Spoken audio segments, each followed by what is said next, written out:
Hi, நான் உங்கள் லக்ஷ்மி அக்கா வந்திருக்கேன். எங்கள் சாய்க்கு வந்து இட்லி பொடினா ரொம்ப பிடிக்கும். இப்போ ஸ்கூல் டைமுங்களா, அதனால் அவனுக்கு வந்து நல்லெண்ணெய் ஊற்றி இட்லி பொடி தான் கேட்பான் தோசைக்கு.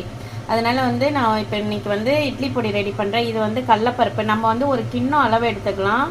அதே கிண்ணத்தில் வந்து ஃபுல்லாக வந்து ஒரு கப்பு வந்து கடலப்பருப்பு எடுத்திருக்கேன். அதே கிண்ணத்தில் வந்து 3/4 கப்பு வந்து குண்டு உளுந்து எடுத்திருக்கேன். வெள்ளை எள்ளு வந்து 100 கிராம் எடுத்திருக்கேன். வெள்ளை எள்ளு, காஞ்ச மிளகா வந்து ஒரு 10 கிராம் எடுத்திருக்கேன். ஒரு 3 ஸ்பூன் மிளகு, கொஞ்சம் பெருங்காயத்தூள் போட்டுக்கலாம். கருவேப்பிலை வச்சுருக்கேன். இது எதுக்குன்னா கொஞ்சம் வந்து கருவேப்பிலை பொடி பண்ணுறதுக்கும் கொஞ்சம் தூள் பண்ணுறதுக்கும் எடுத்து உருவி வச்சுருக்கேன். வாங்க இப்போ நம்ம இதெல்லாம் வறுத்து இட்லி பொடி பண்ணலாம்.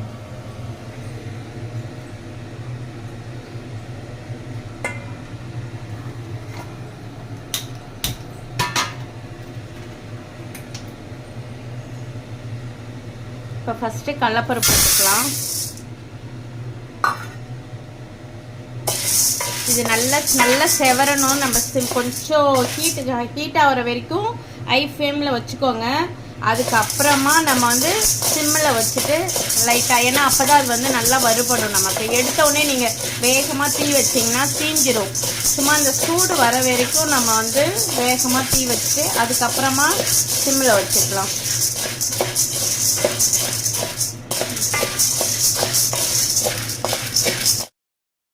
இங்கே பாருங்கள், நல்லா வறுபட்டுருச்சு. இந்த மாதிரி நீங்கள் எடுத்தோடனே ஒரு மாதிரி சலசலன்னு சத்தம் கேட்குது பாருங்கள். இந்த மாதிரி டைமில் நம்ம இதை வந்து எடுத்துடலாம்.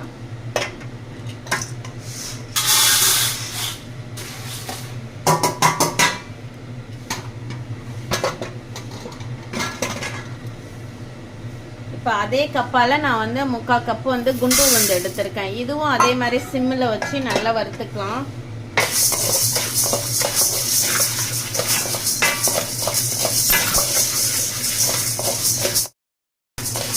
பாருங்க, இப்போ உளுந்து நல்லா செவர வறுத்துடுச்சு. இப்போ இதுவும் நம்ம எடுத்து கடலைப்பருப்போடையே சேர்த்து கொட்டிக்கலாம்.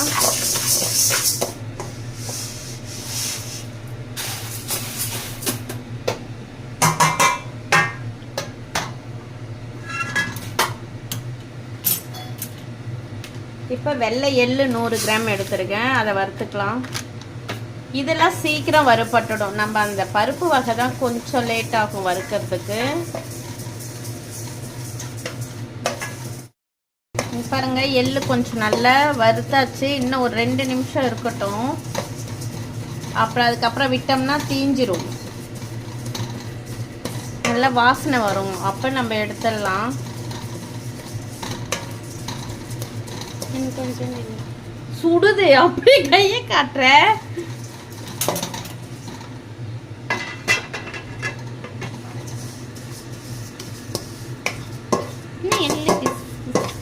இது வெள்ளை எள்ளு இப்படிதான் இருக்கும்.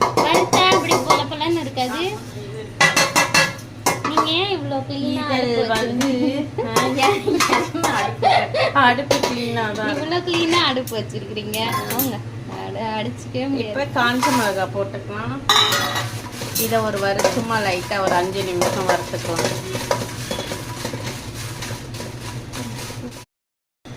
வாங்க, மிளகா இப்போ வறுபட்டுச்சு, நெடி ஏறுது.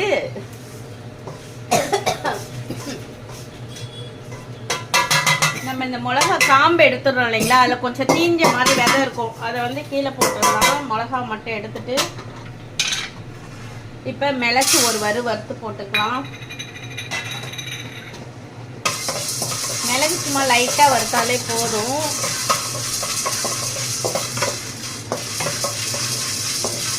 இப்போ மிளகு எடுத்து போட்டுக்கலாம்.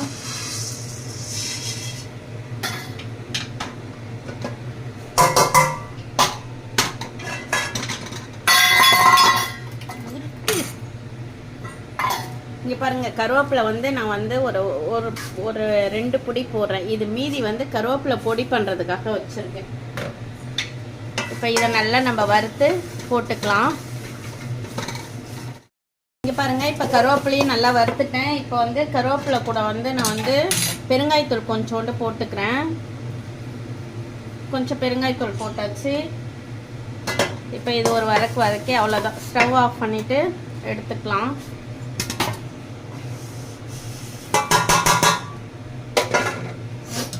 பாருங்கள். இப்போ இது எல்லாத்தையும் ஒன்றா சேர்த்து கிளறி விட்டு ஆறட்டும். ஒரு அரை மணி நேரம் நல்லா சூடு ஆறினோடனே நம்ம மிக்ஸி ஜாரில் போட்டு அப்போ வந்து நம்மளுக்கு இதுக்கு எவ்வளோ தேவையோ அப்போ உப்பு வந்து அது கூட போட்டு நம்ம கலந்து அரைச்சிக்கலாம். இப்போ இது ஆறட்டும். வாங்க இப்போ எல்லாத்தையும் போட்டு மிக்சியில் அரைச்சிக்கலாம்.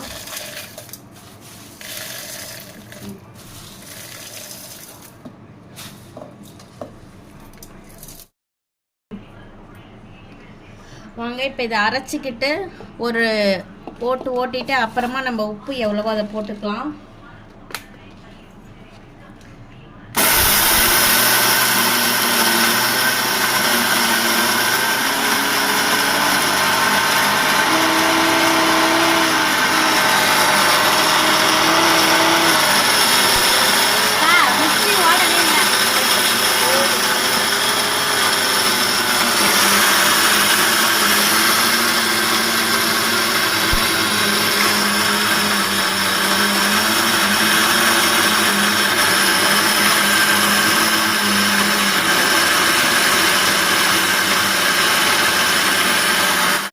வாங்க இப்போ ஓரளவுக்கு ஓட்டி இருக்கு. இப்போ இதுக்கு நம்ம தேவையான அளவு உப்பு போட்டுக்கலாம்.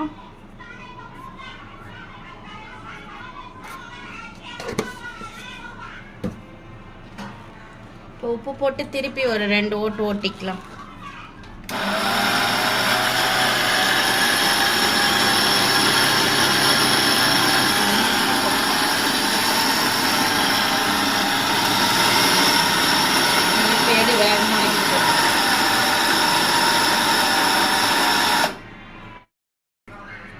வாங்க இட்லி பொடி ரெடி ஆயிடுச்சு. இப்போ நம்ம இதை எடுத்து வேற ஒரு பாத்திரத்தில் எடுத்து ஆறினோடனே எடுத்து டப்பாவில் போட்டு வச்சுட்டு நல்லெண்ணெய் ஊற்றி சுட சுட இட்லி தோசை பண்ணி நம்ம சாப்பிட்லாம். செம்ம டேஸ்ட்டாக இருக்கும்.